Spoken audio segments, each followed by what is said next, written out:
Today is April 2nd, and there's so much bad news in Yankee land. Stanton on the 10-day DL, Andujar on the 10-day DL, and it's looking like it's going to be 10 times 10 times 10 days DL. Let's talk Yanks. Talking Yanks with old Jomboy, Jake.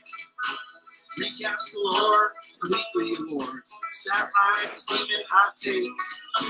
Your Yankees news with these two fine dudes. It's time for Talking Yanks. Talking Yanks with old Jomboy, Jake. Talking Yanks with old Jomboy, Jake. What is up, everybody? Thank you for joining us here on Talking Yanks. My name's Jomboy. I'm coming to you from New Jersey. I got my co-host Jake coming to you from Denver. He's originally from Connecticut. He's a transplanted Yankee fan. I used to be. Now I'm back in my home state of New Jersey. We got a win tonight. This show's not going to be about the win. Series recap will be about the game, but there is news going on right now, and we do have a ton of voicemails, and that's what this episode is. It is brought to you by 6 delightful people, Jake. Okay. Jay Martinez. Yep. Jay, not just the letter J. Not J-A. Spring Cullen. Okay. It's got to be some sort of moniker, right? Yeah, at a certain point in your life, you make a decision that I'm going to go by my favorite season. Oh, I thought maybe he's a spring chicken, but his name's Cullen, so Spring Cullen. Yeah. Okay. Fergus Bauman. Fergus has been a Patreon for a while. I think he just upped a little bit. Thanks, Fergus. Alex Muniz. Pete Gallo. Not Callow. Gallo. No, like Joey. Joey Callow. And Joey Callow's dead. And Alex Chewy? Alex Chew. I'm going to say Chew. There's an I in there. It looks like it's sneaking in there. Yeah. Those are our most recent Patreon subscribers. $2 a month really helps us out. You get live access, early access. You get a chance to win 2 jerseys a month, one via contest, one via raffle. We just had someone from overseas, international waters. They tweeted out like, hey, am I your first international Patreon? Hope to win a jersey. And another guy replied and said, nope, I live in the UK and I already won a jersey. And he put a picture of it get shipped to him. So I was like, that's cool. And then we blocked both of them because we're American, damn it. Hell yeah. No, that didn't happen. Yeah, it didn't happen at all. So yeah, join Patreon, help us out. Patreon.com/talkingyanks. All right, so we're going to go right in the voicemails. This is our first voicemail app. So the voicemails lead us into so many conversations that we would just have. But is there anything we need to say beforehand? I think we just need kind of maybe a 30-second or 1 minute, like where your head's at. Because not only has the first few games been a lot, but today itself was a lot. I said the Stanton news was like I took a step back, and I was like, whoa. Yeah. Then the Andujar news before the game was a gut punch. Like, okay, I just absolved the Stanton news. Like, I just had my mind figure it out. I just had my mind get excited for what Clint's going to do, and it's only 10 days, and I just warped that. And then you throw the Andujar news at me, so that was a gut punch. Like, back to being brutally upset. Then we win the game, and it was a nice game. We'll talk about that on the series recap. And then the Andujar news comes out at the end. And it was like my gut got beat to a pulp. I felt like a punching bag. Someone was just rocking me. No, that was a stabbing. Yeah, that was a stabbing. The Andujar before the game was a punch to the gut. After the game, it was a stab. It was like, oh my God. Yeah, I'm already down. I'm already down.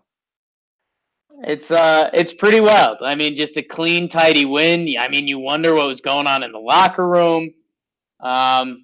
Bizarre. 4 out of 162. We're already deep into almost all of our backup plans. I mean, Herman pitched today's game. He looked great. LeMahieu is now a full-blown starter. Tyler Wade and Clint are back. Greg Bird is our cleanup hitter. It's all here. It's all already happened. It's crazy, man. Reading between the lines in that Boone presser, I don't know if you heard it. I don't have the audio, so I can't play it. But like I said, it sounds like bad news. Like the way I read his, I don't care about the words that he said. The way I read Boone's mannerisms and tone, it seemed like he was fighting back a lot of like upsetness. Oh yeah. And then he did. So he did. People are hanging on to, like, Boone said he's optimistic and he had good results with the doctor, and that Andujar, we could see him back this season. Even then, it's still a couple months. But that is not the vibe I got at all. Because I don't think you throw the word surgery out unless you know there's a surgery coming. Like right now, if you asked me, my personal opinion is Andujar getting surgery. I'm like 100%. Yeah, I don't know, because every tweet has had the might. I mean, when you say it, there's a good chance. I don't know enough. Not in the medical field. You have to prepare for the worst, which is why DJ LeMahieu was on this team. So everyone that was freaking out for 3 months about who's going to play, like we said, this stuff sorts itself out. And yeah, man, I mean, I think that's what I'm saying. Like, there's probably a nice win today, which the Yankees kind of needed. We're not going to say must win, but to a degree. And then you come back to find out that basically Andujar is going to be out for the season, if not the majority of the season. So it was a stab after getting beat up and bludgeoned, whether it's Sevy, Hicks, Cece, Betances, Didi, if you want to go there. And yeah, we just got punched in the nose basically, and then stabbed at the end of it.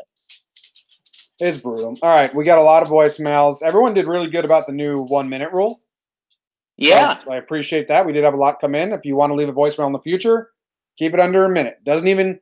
I'm not joking. It doesn't even get like heard 1 second of it if it's over a minute, because it's just too long. Too long. Yeah, and we before we get into it, guys.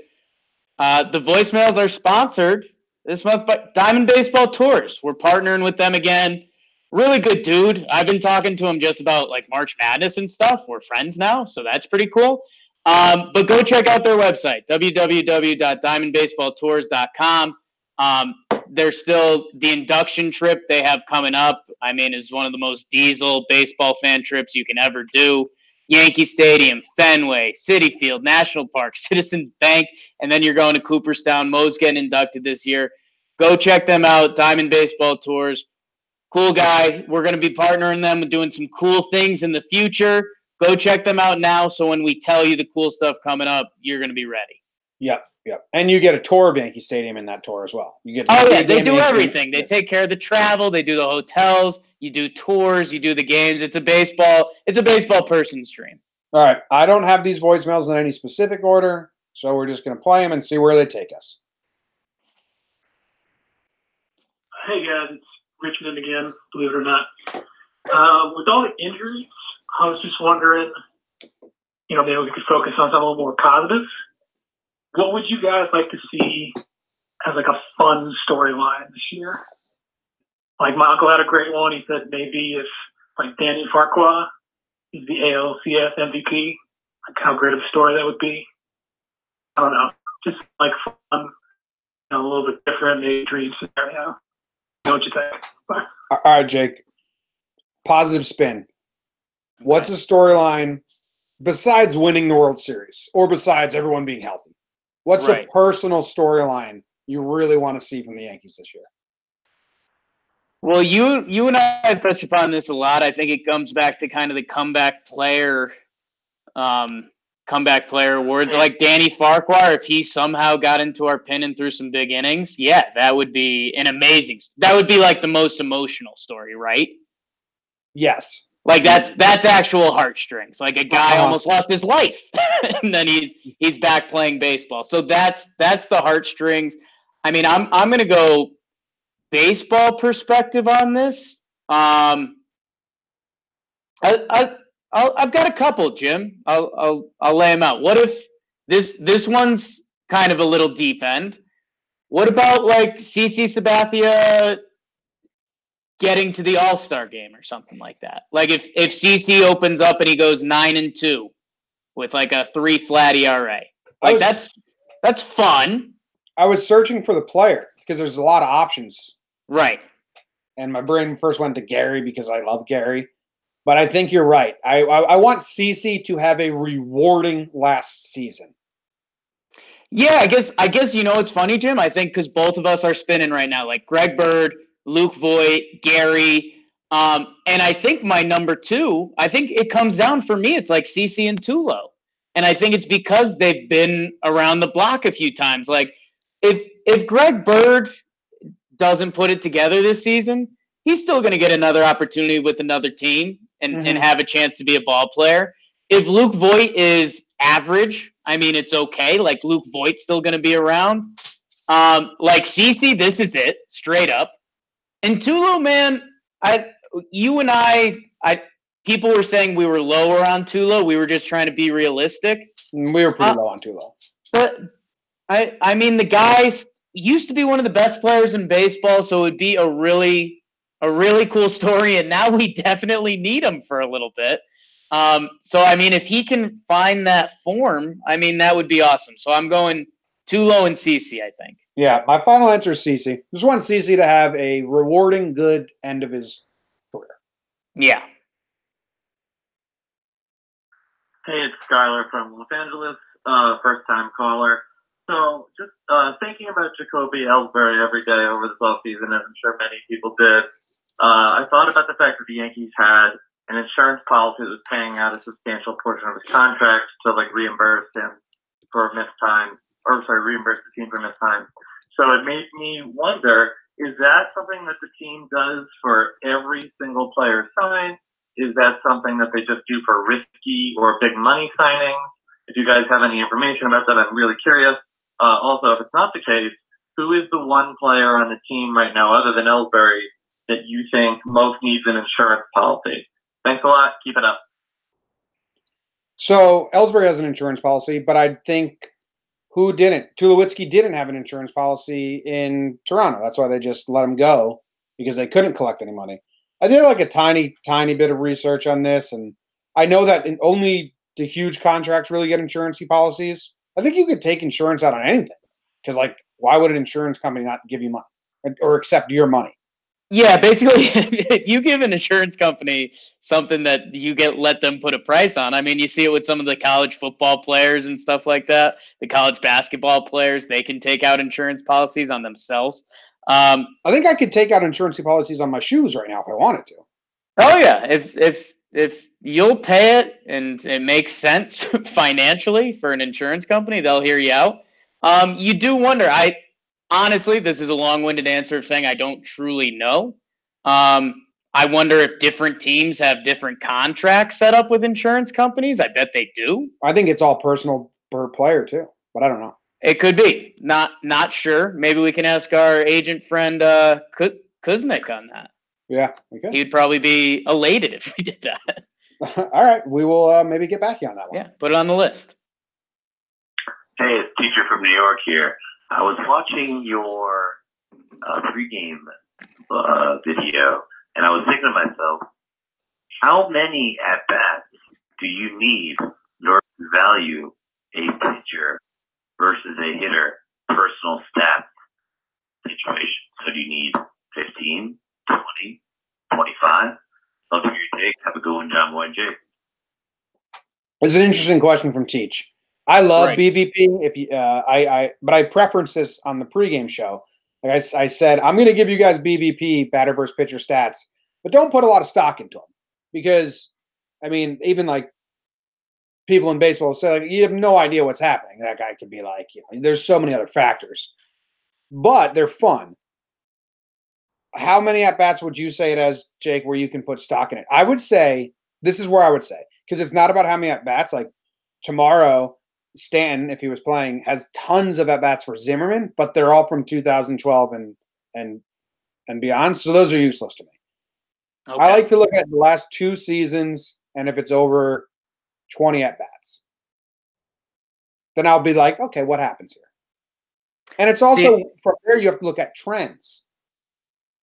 I guess that's kind of where I'm going with this. It's more so it's like it's a percentage equation or something like that in my head. Like if I see someone's even like 3 for 5 against someone, I'm like, okay, like the batter has the leg up here. I guess for a pitcher, I need the bigger body of work. Like if a pitcher has you anything past 0 for 5, I'm starting to give the pitcher credit. Like they kind of own you. They know what you're doing up there.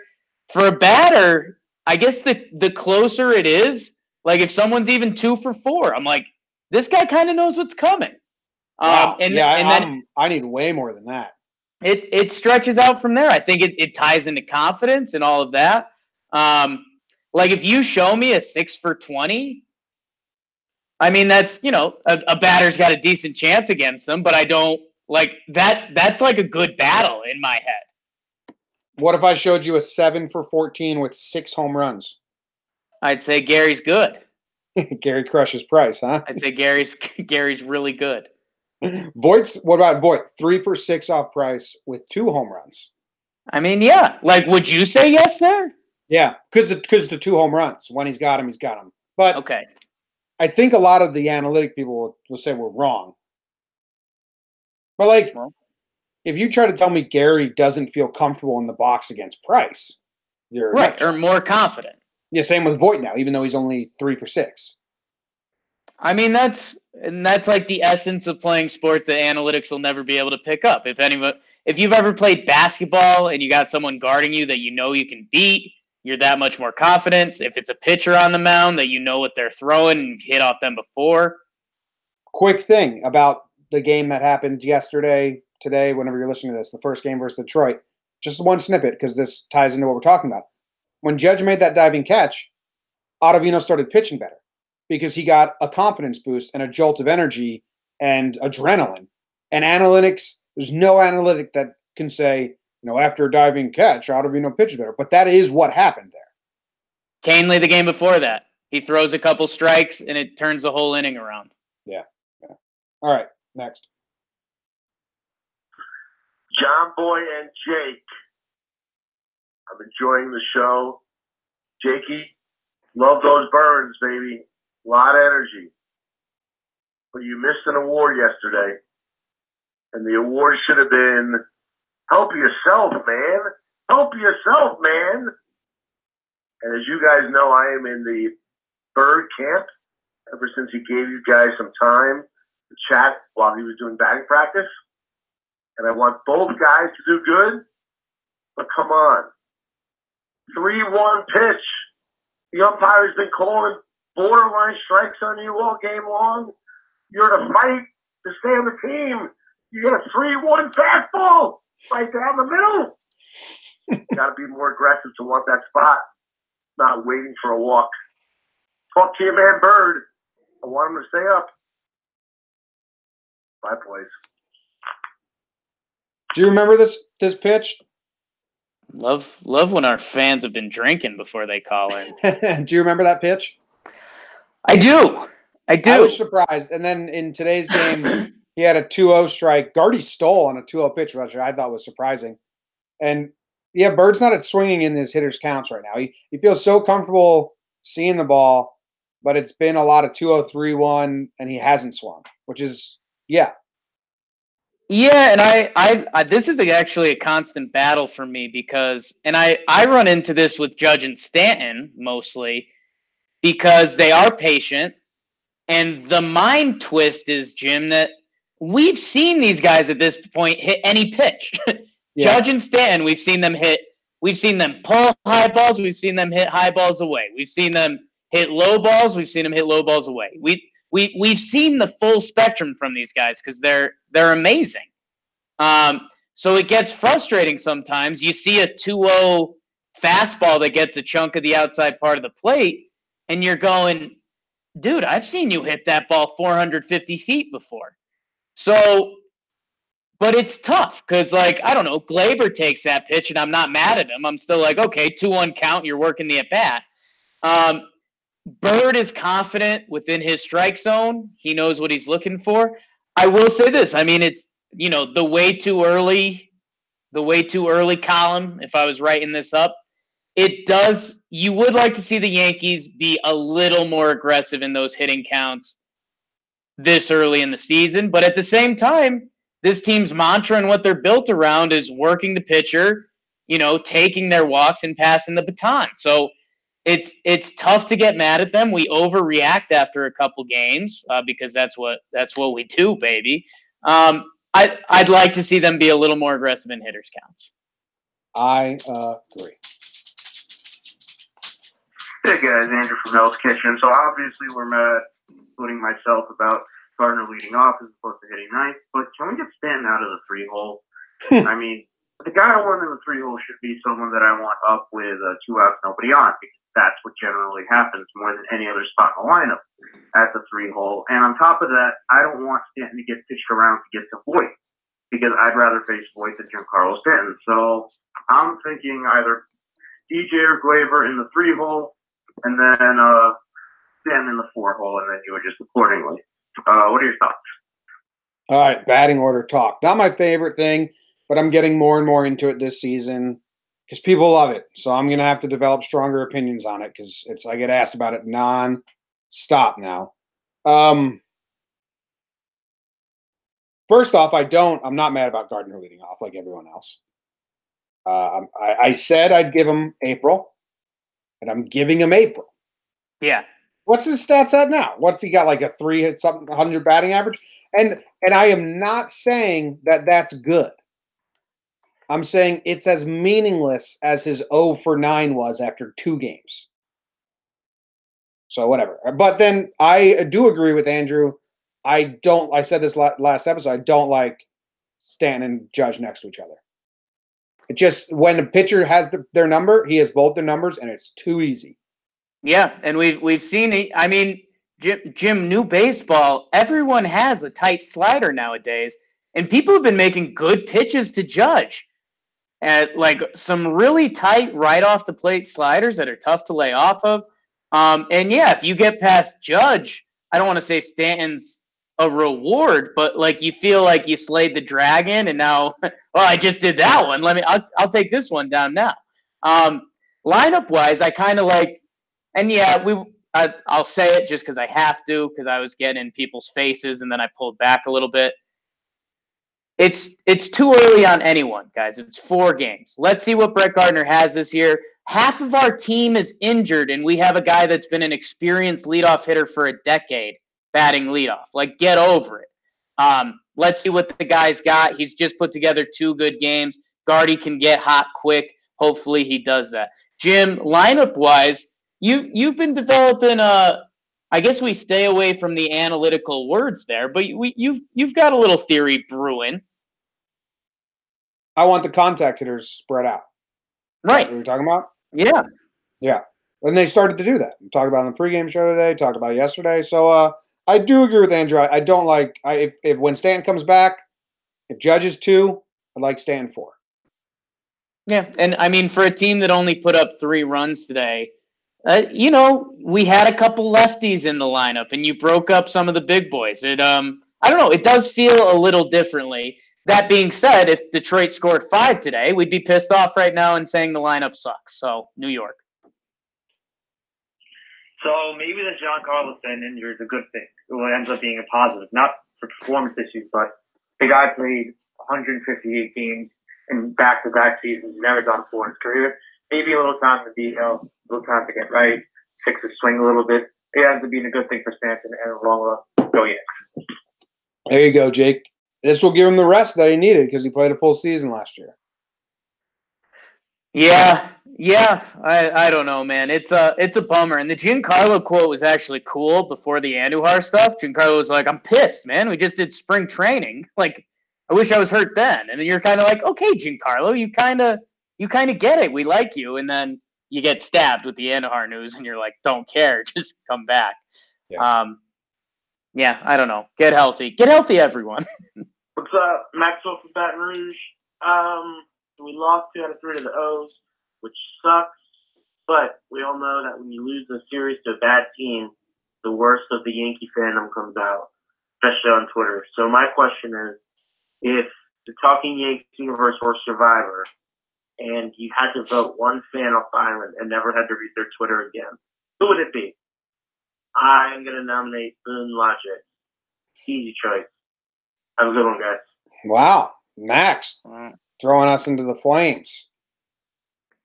You got anyone? Man, I'm trying to think. Like, this is definitely bad. Anyone thing for us to do. Yeah. No. You know who I'll say? I'll say Stu from today. Oh my God, Stu is a treat. One of the funnier tweets I'd ever received. Yeah, I posted a highlight of Gary's home run swing. How about letting some of the Yankee fans who actually work real jobs come home and watch this home run on replay DVR without you tweeting the home run before it's actually hit? What are you doing, Stu? Yeah, that was pretty bizarre. I didn't even get it. I was like, what are you talking about, dude? Yeah, the internet's a wild place. This is what I always say. Picture the craziest person you've ever seen in public or in your life or doing anything, and they can have a Twitter. Yeah. And by the way, O's won again tonight, Jim. 3 in a row for them. They're good, huh? They're pesky. How about that? Pesky. Nothing to lose. What's up, Talking Yanks? This is Josh. I'm down in Philly, originally from New Jersey. I'm just wondering if you guys, like, the series coming up with Giancarlo hurt, what are some things you think that could jumpstart the fan base again? Maybe a good Herman game, maybe Clint playing well for a series. Thanks, guys. Love what you guys are doing. Keep it up. Go Yanks. Yo, I think the two things that we kind of saw today, and we'll talk about them next episode for sure, is Herman. I think we needed that. It's still early, obviously. We were playing good, all right, waiting game. It's still waiting. But that was really nice to see. I'm going to say it. Gardner hitting that home run and then shit talking, that got me excited. That stirred up some happiness in me. And I think that was his goal, was to stir up some shit from his team. I think if Gardner puts a streak together of angry baseball, I think that's good. And I think if DJ LeMahieu now goes off and just starts slapping balls all over and playing good D, I mean, anything right now, anything positive we'll take. Yeah, I mean, I can bring some spin zones. That's what Papi Gordo does. Jimmy, 3 of our 4 starts this year, 5 innings pitched, 1 earned run from the starters that are supposed to be a concern from this team. So there's kind of a win there. The pitching's kind of been doing their thing. And I mean, this is kind of a bigger spin zone. When you start losing all these guys, you start losing Hicksy, and I mean, Didi's been gone. Now Stanton's gone, Andujar. A little bit of the burden goes on everybody else now. And you kind of gotta do your part. So if you're in there on a given day, you better bring it. And Jimmy, how about we give your guy some love? How about Gerber? Back-to-back days with home runs. Can he be Gary Sanchez? Because how big would that be for this team, not only this year, but the next 5 years? Yeah, that would be huge. It would be fantastic. I'd love it. A little pause now. I hope I remember to edit this out. The program that I used to record the backup audio just faltered on me. Okay. Remember to edit this out. You know why? Because I'm an idiot. Oh, why? I got the replay of Yes right now. Sure. And I missed this in live time, but when Birdie goes from second to third on a pass ball while Gary's at bat, he gets to third base and just shakes Nevin's hand like a job interview. Oh, yeah. I missed that. I just wanted to make a gif of it, but that fucked up the whole thing. So him and Nevin keep it high and tight. Last spin before the next one, Jim. Either A, Judge starts going off and puts a team on his back, which is fun, or B, it turns into a more fun thing where it's a different person every day. Oh, Voit got one today, 3 RBIs. Glaber put on a show today, 3 for 4. That would be fun. That would be fun. I agree. What's up, guys? Alex from Long Island here. I was just wondering, with Stanton head to DL, Clint coming up, who do you think is going to get the chance? I know we've had Clint for a while, and I personally want to see him go. We also have Talkman, who knows what he is. Maybe he's an outfield Luke Boyd. So let me know. Curious what you guys think. Love the show. It's a good question. We kind of talked about it on the pregame show. Talkman got the start today. I think that more so had to do with Clint getting into Scranton last night and then immediately coming to Yankee Stadium. Talkman didn't look anything special. It's one game. One game. But Boone did say in his pregame, Clint's going to get he's going to play a lot while he's up. I think Clint will get more run. I think we may see a platoon-esque situation. They're not going to put Clint in center field, I don't think. So if Gardy does need a day or they just want to get his legs out of center field, that's Talkman's chance to play. So maybe that's it. No, because that's tough because Talkman's a lefty. So if he's replacing Gardner in center, most likely you have a righty on the mound and then Gardy will, you know what I mean?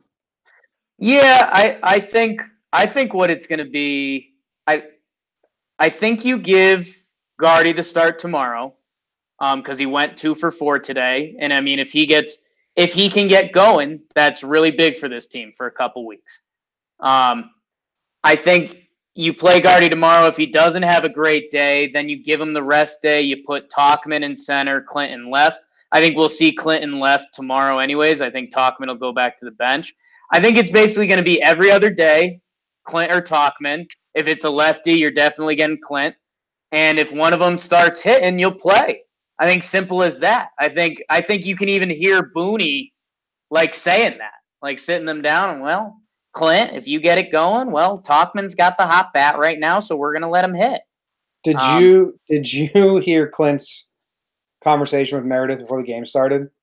I did not. He had a quote, Jake.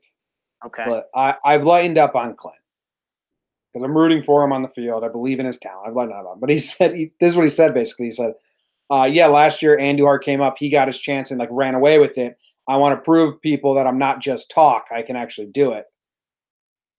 That's talking, Clint. It is. That's the talking part, Clint.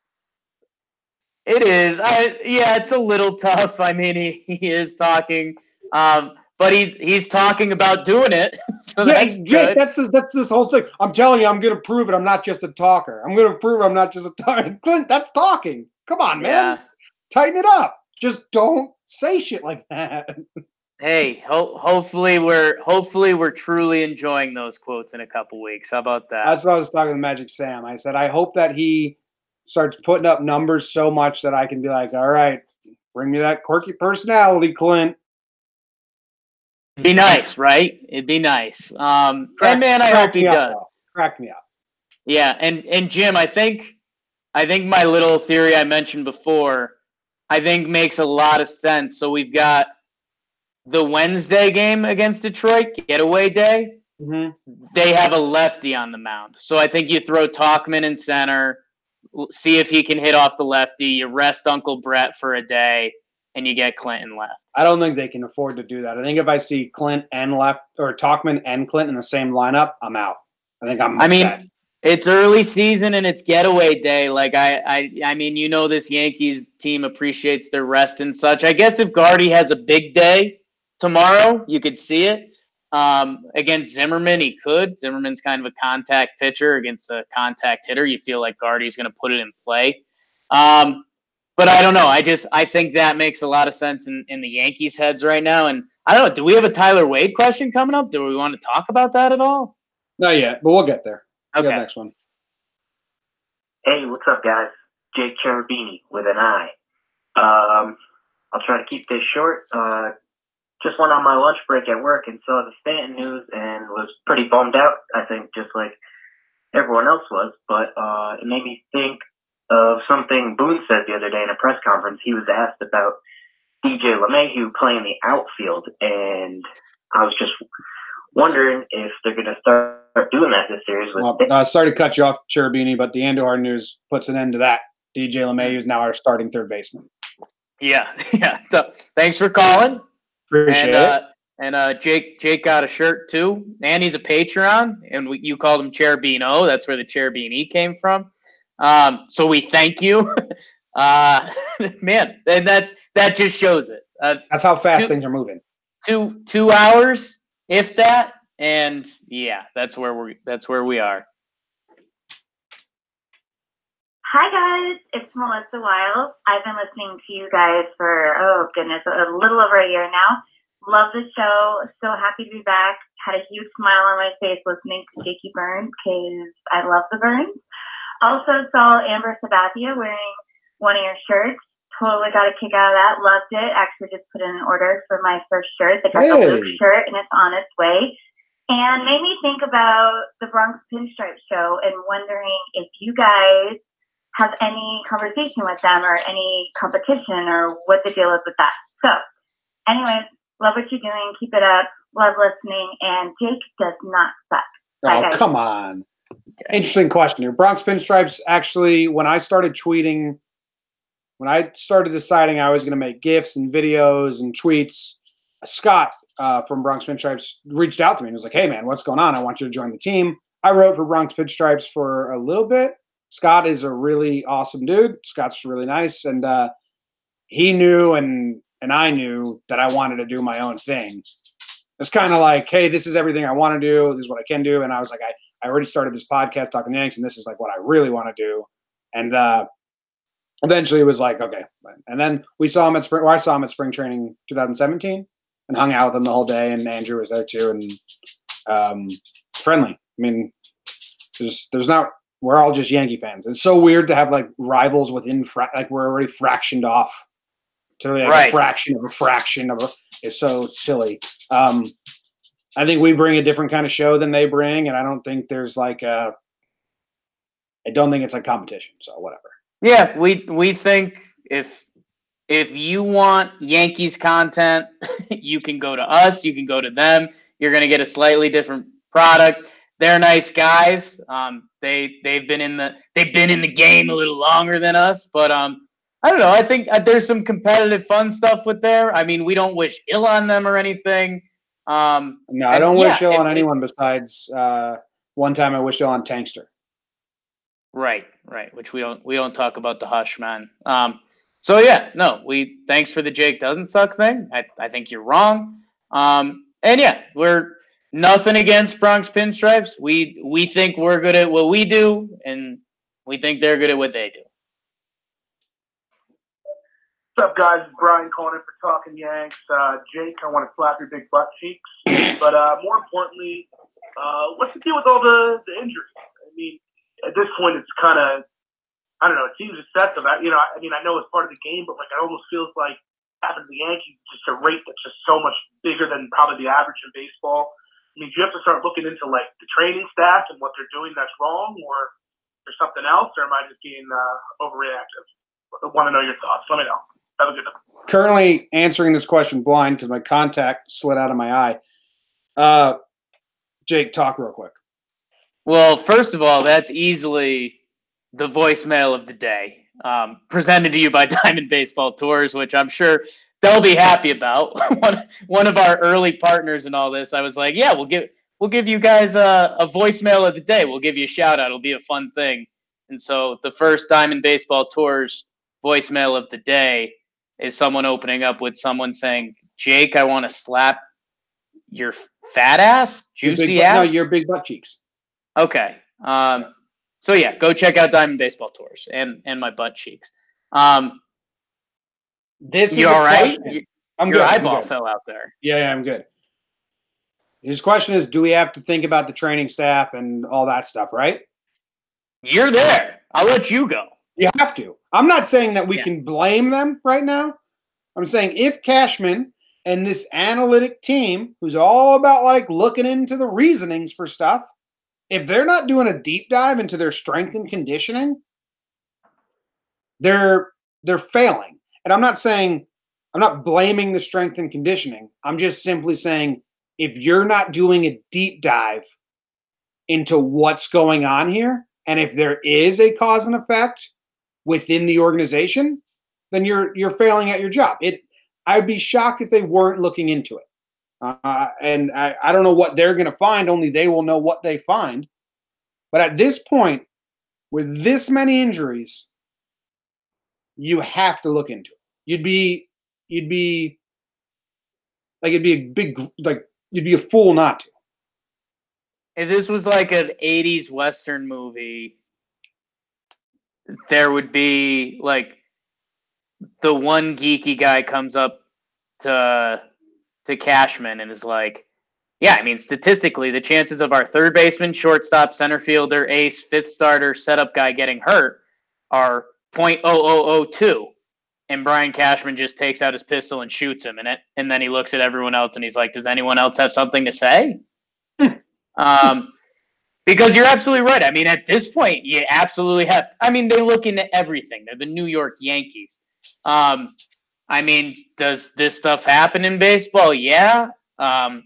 Were they maybe being conservative with a few guys? You mentioned the dad theory earlier, Hicks and Betances. They got stuff going on off the field now. I mean, we're not actually blaming the kids on that. No, that was a joke. But it's I mean, it's hit the level of being bizarre. And I mean, you see, I mean, Giancarlo hurts his bicep swinging at a fastball. Andujar sliding back to third on a pickoff play from the catcher the Orioles put on. That might be a weird freak one, but like Sevy, Betances, Hicks, Stanton now are all just like, are they working out too hard? Are they working out the wrong ways? Are they building up muscles that then they use those? Are they building up their muscles for something and they use them in baseball? And they're like, well, we can't handle this. Like, I don't know what's going on. Yeah, in my head movies, so bringing it back to modern day, it's like the three geeky guys are talking to Cashman, and they're like, "Yeah, we can't believe this has happened.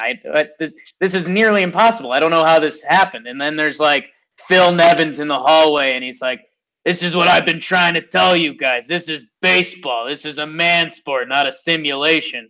And he puts two of them in a headlock, gives Cashman bones, and walks out the door. So, in conclusion, they need to be looking into what's going on. Yeah, be a little worried. Yeah. Jomboy, Jake, what's going on? Joe Papa, first time in a long time. Jomboy, we had a little interaction about the El Gary hat, I think about a year ago or whatever. But something I noticed when I got to the stadium yesterday for that awful delay at the start, Stanton must have been out there for maybe, I don't know, like an hour or so, maybe before I got there, who knows. But signing autographs out in the drizzle and rain. Anything anybody had, he stood there and signed it until he was told to leave. Me, got my calendar signed, so I was pretty happy about that. Guy had the chance to be great in New York. Yeah, just wanted to share that with you guys. Love you guys. Love the pod. Love what it's turning into. Came a long way since talking baseball. All right, guys, go Yanks. That's good. That's just a nice tidbit to know. To know James Paxton was out there signing for everyone, stayed as long as he could, and made a lot of fans happy. That's Sonny Gray never did that shit. I don't know if he did. I don't know if he did or not. He might have. Though let's just say Sonny Gray never signed a single fucking autograph in New York. And if you did, you might have thrown it out or something. You know, it takes a lot for me to fully turn on a guy and just go full petty mode. And I'm there with Sonny. His latest quotes, like I'm rooting for him to have a terrible season. Yeah, a little bit. It did cross the point. And I think you like to be joking petty with some former players, but with Sonny, I mean, all the stuff like, yeah, they're forcing me to throw the slider. That was the problem. It's like, well, dude, you actually pitched really bad. Yeah, and like I'm joking petty with a lot of people, but yeah, Sonny's off my fucking list, man. I don't like that guy. Yeah, and I've said it a couple times. Last time I'll say it because we do love him, and he's also a friend of the program. R2C2, another podcast. Paxton and Hap are on. Jimmy and I really enjoyed Jay Happ just because he was. We said this yesterday, yeah. He kind of lived up to being a little plain, which is kind of fun. Paxton was there too. Go give it a listen if you want to learn more about those guys. Hey, what's up? It's Sam calling from the Jersey Shore. Just heard the Andujar news. May or may not have thrown my Yankees hat. I'm a little frustrated, and I was just calling and asking. I know this doesn't have anything to do with Donahue, but is there something with the training or the way that their spring training was? I don't know. I've never Same thing. I don't know if there is something. Like, we don't know. I can't. Nobody can sit here and say it's the training, but you have to know that we should look into that. Would you be happier if they came in, if in a couple months they were like, yeah, we figured out the problem. We definitely pushed. We lifted too much weight. That was the problem. Would you be happier that it was diagnosed, or would you be more mad that they even risked doing something like that? If they diagnose it, they better not share it. Okay, I like that. If they find the answer, but don't tell us. Find the answer, but don't ever let the public know that there's a solid answer, because you're just asking for a beating then. Yeah, I like that. I respect that. But if they find an answer internally, then yeah, that's great. Don't ever do it again. Or just start giving everyone secret new steroids. That always works. Ooh. Hey guys, Boobox from Nebraska. I don't know if it's something. I mean, yeah, it's a business, and these guys are, it's a job, but it just feels like, we got two guys go down on the IL today. Are they, they're going into the training room going, yeah, I think I got something on my shoulder. We need to buck up, toughen up, quit being a bunch of pussies. I don't know. That's just the way I feel right now. So let me know what you think. Bubak's he's going old school. He's going Phil Nevin. Yeah. Bubak's got us in headlocks right now. Yeah. I have no idea. At first, it felt like a couple of those. You're like, all right, we're going to shut down Sevy because you have to. You can't risk a shoulder injury at the start of spring training. And then it's like, Hicks is back. Yeah, let Hicksy get some rest. He just got paid. Sure. Betances, okay, he rushed it coming back from the kid. Yeah, take your time. Now it's at the point where we opened the show saying it felt like we got stabbed. So. Yeah. Yeah. Man.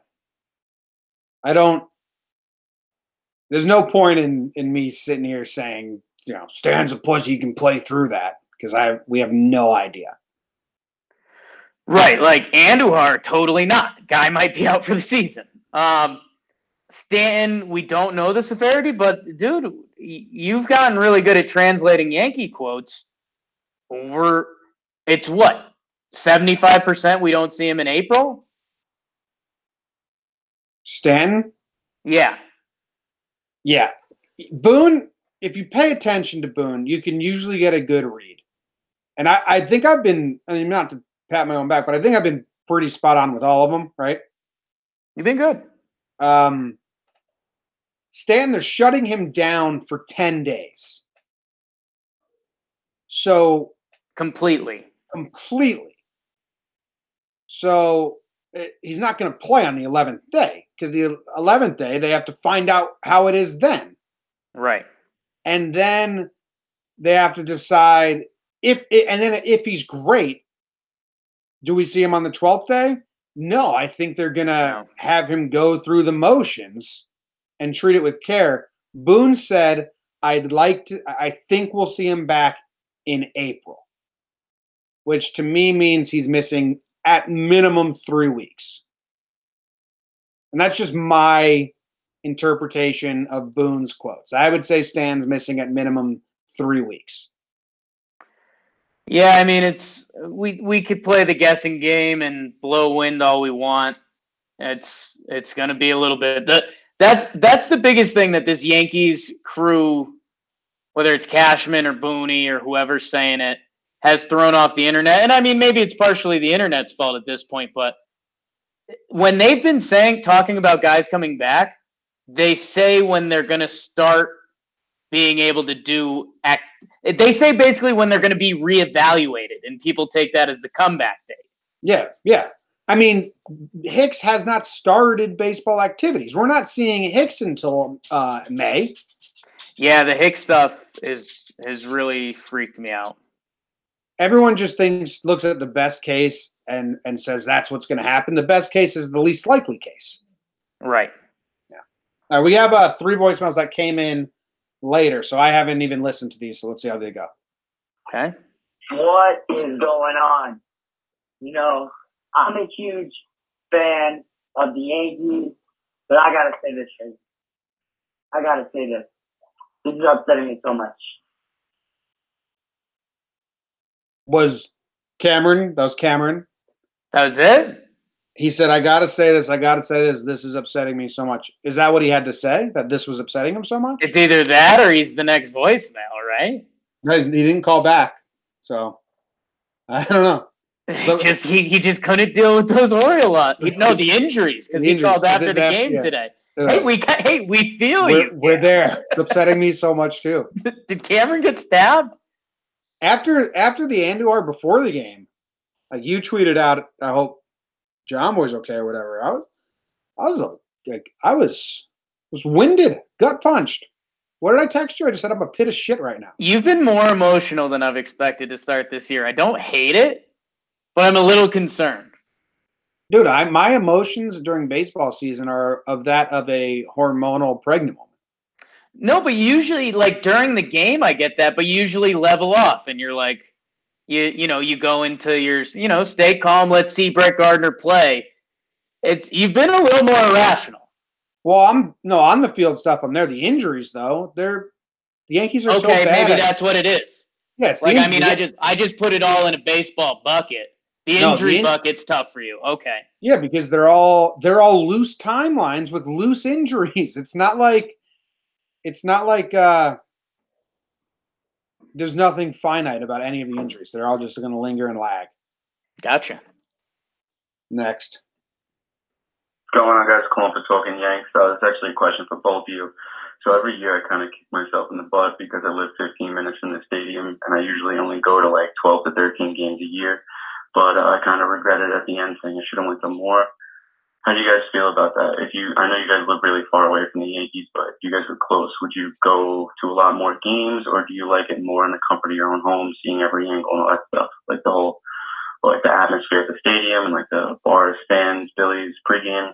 Let me know what you think. Jake, you don't suck. Really interesting question. If you live 15, I think our answers are different here. If you live 15 minutes away from Yankee Stadium, how many games would you like to go to a year? I mean, are we factoring in work or factoring out? No, just say you're a regular fan. Oh, I go to a ton. I mean, I was lucky enough for a while that I lived pretty close to Coors Field in Denver, and it was when they were bad, so they had like $4 tickets. So I mean, I was bailing on work at 3:30 if I needed to. I was bailing on work at noon if I needed to.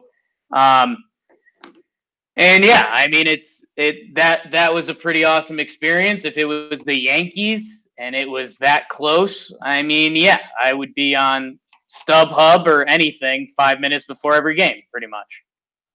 Yeah. I'd probably be a regular at stands. And if there was a ticket for under a certain price, I'm going. If not, enjoy the game. Yeah, I'm the exact opposite. I'd probably go to like 10, 15, like this guy said. I am a homebody. And when you go to the game, you don't really watch the games. You do, but you can't see the break on the pitches. You can't see the replays. You can't see you can't really tell a pitching performance live at the game. Right. You just turn into a blind fan. Yes. If the stadium's going to groan, you're grown. Yes. Come on. Where was that? Yep, exactly. You're at home and you see, it was in the other batter's box and you're like, okay. Yeah. Yeah. And I'm just such a homebody and like my couch. Yeah. Actually, I just like this chair. I don't even sit on a couch anymore. Sometimes I walk past the family room and I just look at the couch longingly. Like, oh, shit, that looks so nice. Can't sit there. We got one more voicemail. Hey, Jomboy and Jake, this is Carlos calling from Orlando. Gotta say, been loving the content, man. You guys are great. I wrote in today on a YouTube video just saying that I was skeptical about those YouTube previews, but, man, they get me really excited for the game. My comment / statement is just I've seen on Twitter a lot of people just like complaining, talking about how we should have got Harper, we should have got Machado, blah, blah, blah. But, I think we played the off season going for depth. And especially now that all these injuries have happened, I think we played it right. I just want to get your take on it and see if I get on this podcast on this episode. Love the content, guys. Keep it up. You guys are great. And hold on. Getting a flush? Got a flush. Nice. That's one for the fans right there. Boom.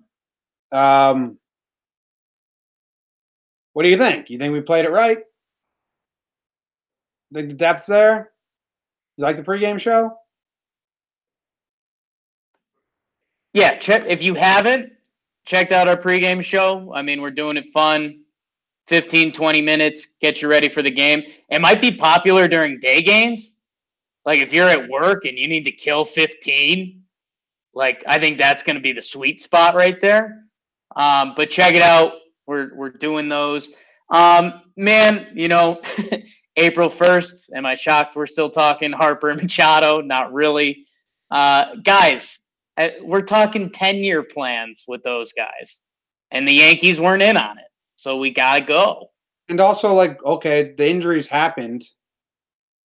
So, yeah, now we could have used them. But if the injuries didn't happen, then, like, how's the roster constructed? We have 9 guys. You know what I mean? When you have 9. Yeah, I mean, Tulo wouldn't have existed. I mean, you can do some song and dance. I mean, Mike Talkman ended up on the opening day roster. But, you know, they probably wouldn't have brought back Gardy. Guys, the Yankees have a 5-year plan that involves a ton of this young core. Mm-hmm. Cashman believes. That's why he re-upped Sevy. That's why he re-upped Hicks. He's in on this young core, you know? And I think we gotta stop talking about Brycey and Manning. It's over. It's so over.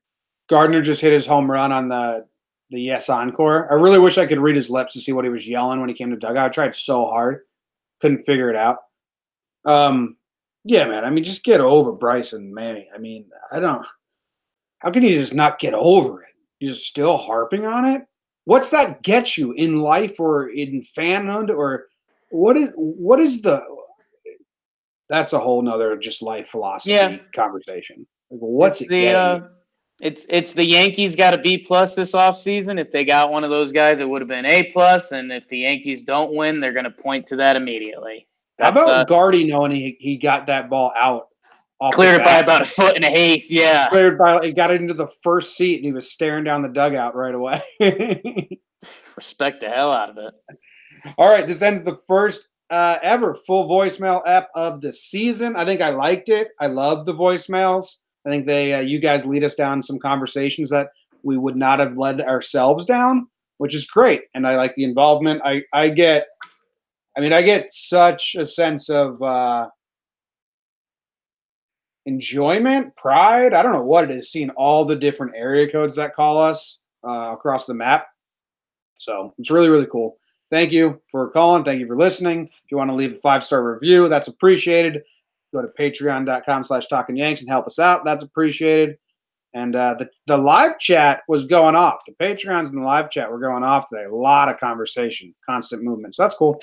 And we will be back on Wednesday night for the live show, and it'll be released on the podcast Thursday morning to recap and review this series versus the Tigers, which I hope we win. We got a head start, 1-0. That ends this episode of Talking Yanks. Jake, any last words? Let's go Yankees. Thanks for calling in. Voicemail app every week. Call in. Don't be shy. Keep it under a minute. You're on. 908-845-5792. Go Yanks. Tell them, Grimmins. Go Yankees. Ugh.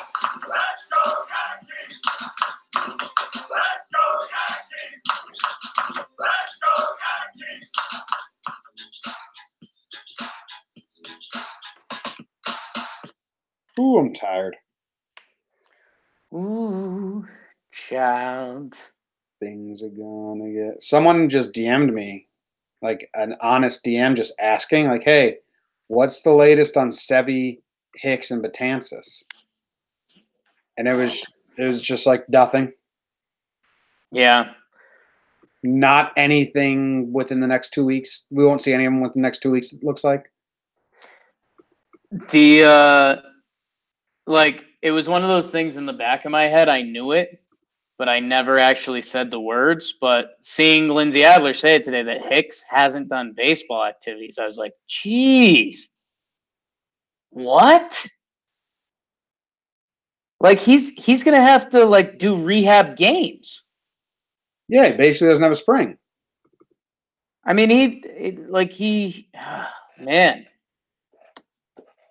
Yeah, he's out for a while. Yeah. I mean, we're going most of April without Stanton, Hicks, Severino, Betances. CC, I think, is the closest.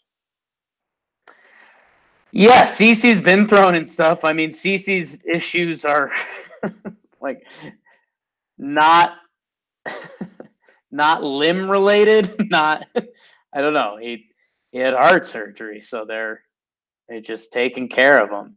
And you know, with the Geo thing that we haven't talked about in a little bit, I mean, basically I think Herman and Lasagna are going to get 2 starts. If they're both good, we'll see a Geo. If one falters, I think it's Geo time. Yeah, we're still on that same path I mapped out. Yeah. Actually, we're not. If we don't know who's starting on Wednesday. Right. Still TBD.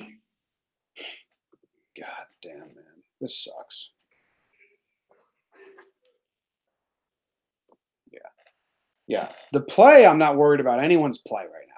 Like, no one has me upset. Because it's too early. It's the injuries. You know, it's funny. I tweeted out when Wade got cut. I tweeted out, like, yeah, Wade isn't going to be on the opening day roster, but last year McKinney was up game 2 and Andujar was up game 3, so you never know. And now Wade's up game 3, game 4. Yep. Dressed for game 4. Fucking dumb, man. Pretty nuts. I mean, if they win, they can weather. It's not like the product today with Stanton Andujar was a product. It was still a good lineup. Yeah.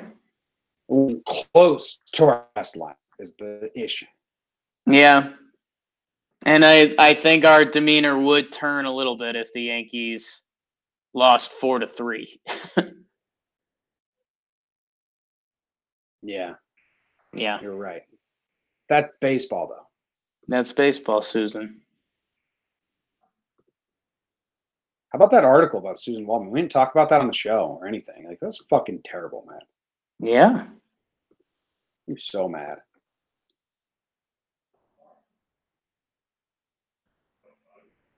Crazy. Dude, there's a really cool scene. They're going to make a movie out of Susan Waldman's life.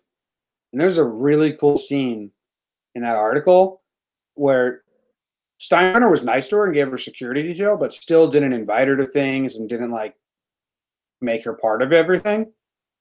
And she wrote a letter. Did you read that article besides the snippet? So no, she worked the overnight at WFAN, and they would have reporters on to talk to her. They wouldn't give her, like, the scoop because they wanted people to find out first in the newspaper. And she basically said, fuck that, I'm going to be the reporter. So she started getting the stories and giving them on the overnight. So she had it first. So, like, it was the female Boston accent, but even the reporters hated her because she was stealing all their stories and using the radio to get out before them. She was just being smart. Yeah. So they refused to, like, share stuff and help her and all that. And then George Steinbrenner gave her security detail, but he still was, like, not really, like, helping her and being mean. So she wrote him a letter just saying, my radio spot has this many listeners versus these newspapers that you're giving interviews to. I have double their audience. And in the article, it said that Steinbrenner's secretary, or whoever it was, office manager, Xeroxed the letter she sent to Steinbrenner, made copies, and handed it out to every female employee in the office. And she was like their hero. That's going to be an awesome scene in the movie. Yeah. And then there's another cool thing. when the earthquake happened in 1989, Yep. everyone ran and hid and went for their lives. She picked up the radio and called into New York and live broadcast from the earthquake, everything. Like people like missing family members and like all the humanity stories. And she won like a Broadcaster of the Year award. She's fucking incredible. I didn't know like how like brave she was. It's cool. That's why we thank her. Well, I thank you. Cool. Go read that article if you haven't read it. Who's going to play Susan or who's going to play John in the movie? Himself. It might be the only option. Yeah. Might be. He'd crush it. I'd love to see 85-year-old John Sterling act like 45-year-old John Sterling. Same guy. He has like 10-year-old twins, right? Like really young. No, they're graduating high school this year. That's supposed to be the game he's going to miss. Oh wow, that's crazy. But still, I mean, 18 for how old he is. Yeah, there's a little. He waited till he was ready. Yeah. What the fuck? Oh, never mind. There's something else I wanted to say. I have his radio calls up over here. So like I can just pick this up and it's John Sterling. Sure. And so the Judge catch, the Luke Voigt first to home, I just popped it in and they were both disappointing. Ooh. They both weren't. I just thought that we might get something gold. And they were just he called him fine. But sure. I thought he might be going to like nuts or something. He didn't. It upset me. All right. What's DJ's home run call going to be? I don't know. But I'm going to bounce out. LeMahieu sneezes over the wall. I'm out of here. See you, patrons. We appreciate it. The raffle, I'll do it tomorrow. I'm fucking way too tired. Sorry. Sorry about you.